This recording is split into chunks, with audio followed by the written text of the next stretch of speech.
오늘을 살아가는 묵상 시간입니다. 오늘 본문 말씀 이사야서 36장 1절부터 3절입니다. 히스기야 왕 14년에 아수르 왕 사렙립이 올라와서 유다 모든 견고한 성을 쳐서 취하리라. 아수르 왕이 라기스에서부터 랍사게를 예루살렘에 보내되 대군을 거두리고 히스기야 왕에게로 가게 하매 그가 세탁업자의 터예대로 윗못 수도구를 곁에 섬에 힐기야의 아들 국넷 대신 엘리야김과 서기관 셈나와 아삽의 아들 사관 요아가 그에게 나아가니라. 자, 오늘 본문의 말씀은 히스기야 왕 때에 아수르의 사렙nem의 대군이 쳐들어와서 유다의 많은 성읍을 취한 후에 신하 랍사게가 예루살렘에 와서 무지막지한 욕으로 히스기야와 그 백성들을 모욕한 내용을 담고 있습니다.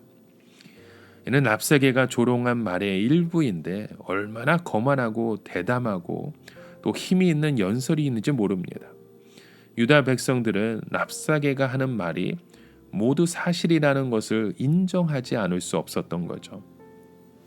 근데 바로 그 랍사게의 말 속에는 교묘한 묘략이 숨어 있었습니다. 너희들은 이만큼 힘이 없으니까 더 이상 히스기야 왕이나 여호와를 의지하지 말라는 것이죠. 더 이상 희망을 가지지 말고 하루빨리 망하라는 소리잖아요.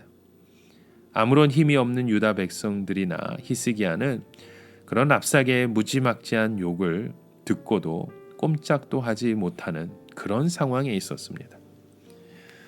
자, 이 상황 속에 이스야기야가 말씀하고 있는 것이 무엇입니까? 히스기야의 아버지 아하스 왕 때 당시 예루살렘은 두 나라인 수리아와 이스라엘 공경으로 위태로운 상황이었잖아요.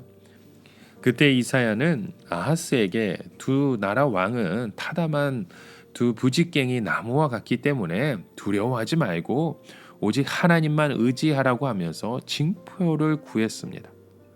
타담한 부직갱이 나무이기 때문에 그냥 두면 저절로 망하게 되어 있다는 거잖아요.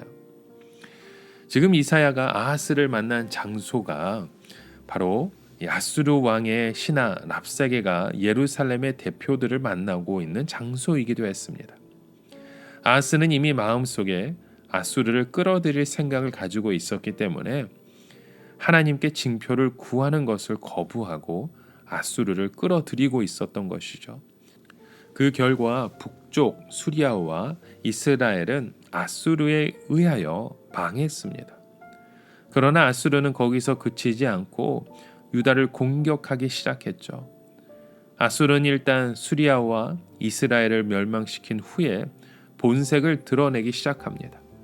그리고 바로 유다와 예루살렘을 공격했던 것이죠.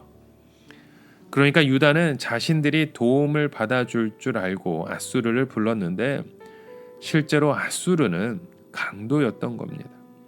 결국 강도에게 도와달라고 하면서 돈을 주고 부른 격이 되어버린 것이죠. 열왕기하 18장에 보면 이미 히스기야는 금 30달란트와 300달란트를 아수르 왕에게 바친 것으로 되어 있습니다.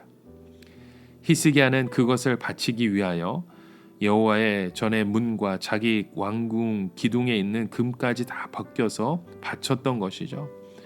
그럼에도 불구하고 아수르는 탐욕을 포기하지 않았습니다.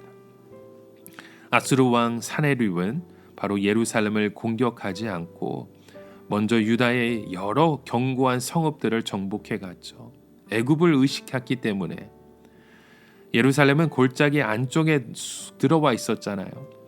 이 사네립은 자신이 예루살렘을 공격하기 위하여 안으로 들어갔는데 애굽이 공격하면 진짜 골짜기 안에 갇히는 꼴이 되기 때문에 이 부하 랍사게를 보내 히스기야와 예루살렘 사람들을 말로 공격해서 낙담하고자 했던 것입니다.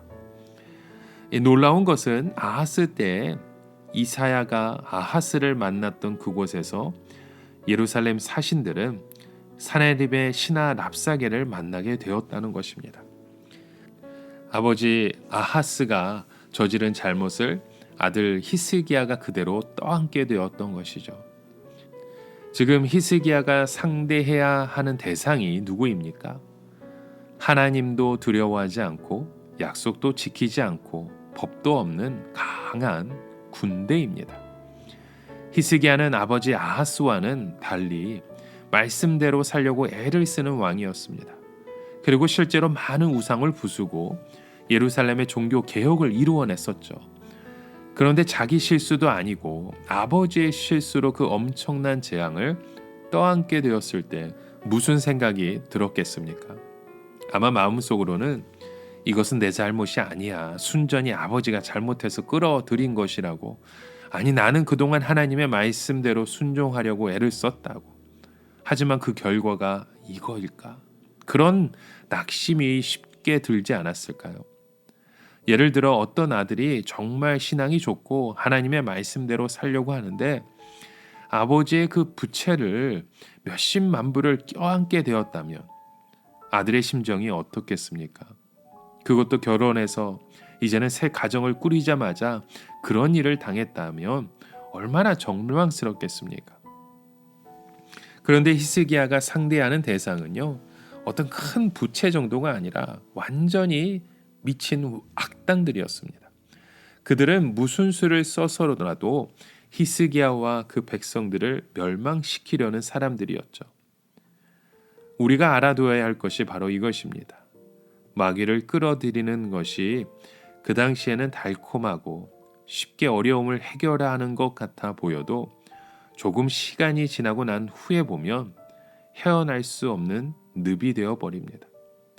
끝까지 물고 늘어지면서 사람을 못 살게 구하는데 도저히 빠져나올 길이 보이지 않게 되는 것이죠. 이런 상황 속에서 히스기야에게 해결의 실마리가 무엇이겠습니까? 그 장소가 이사야가 처음 예언한 그 윗못 수도구라는 사실입니다. 이것이 무엇을 의미하는 거예요? 아무리 절망스러운 일이 터져도 그 자리에서 하나님의 말씀을 전했던 선지자를 찾으라는 뜻이죠. 물론 이사야 선지자도 사람이기 때문에 단번에 해결 방안이 나오지 않았을 것입니다. 그러나 선지자를 붙잡고 어려움을 헤쳐나가면 반드시 길이 열리게 됩니다. 왜냐하면 하나님께서 계속 그 말씀을 주시기 때문이죠.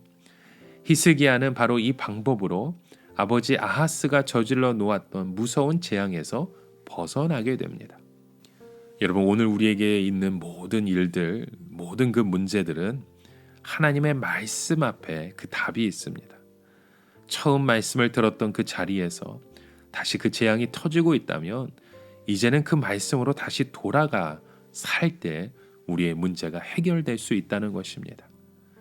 여러분, 오늘 우리에게 주신 이 말씀을 통해 우리가 다시 돌아가 하나님의 말씀 앞에 순종하며 고백하며 살아가야 될 그 뜻이 무엇인지 깨달아 가시는 저와 여러분 되시길 주의 이름으로 간절히 축원합니다. 함께 기도합니다. 참 좋으신 하나님, 그 믿음의 고백을 함께 세워가기 원합니다. 오늘 우리의 삶을 통해 그 믿음의 역사를 함께 세워갈 수 있는 오늘 삶의 모습으로 우리를 이끄시고 인도하시고 그 자리에 세워주시옵소서. 예수님의 이름으로 기도드립니다. 아멘.